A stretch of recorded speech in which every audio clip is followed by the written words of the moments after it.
Memang susah kawin anak bajau, 5.000 2 ekor kihampau.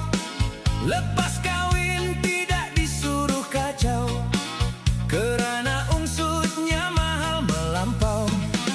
Memang susah kawin anak suluk, 5.000 2 kilo tahi manuk.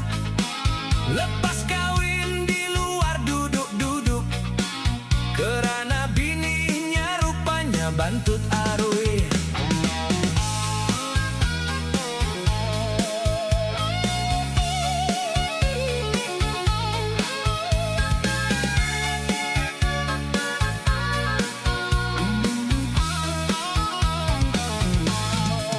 Memang susah kawin anak ya kan, 5.000 2 ekor bal-balan.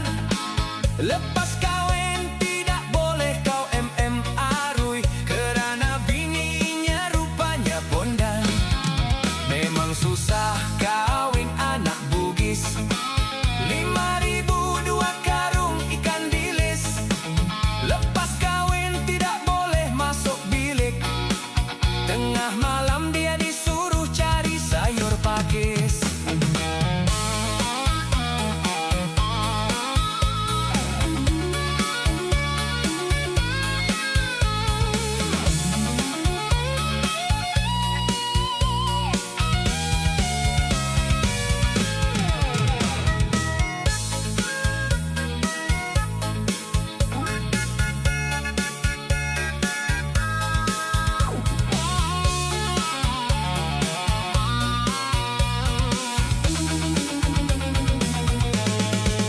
Memang susah kawin anak dusun, 5.000 2 ekor babuy talon.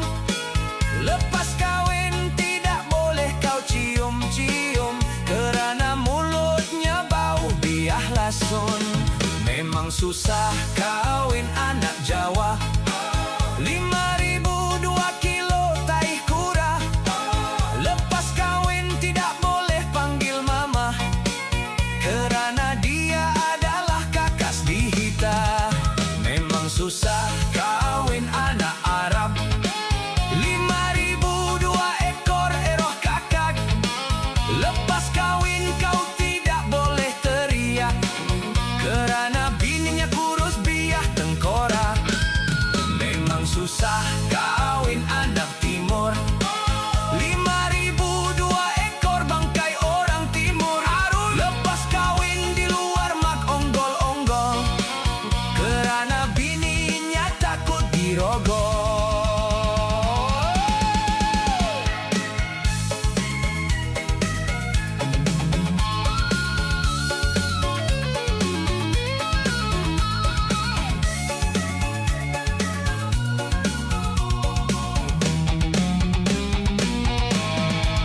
Memang susah kawin anak Palau,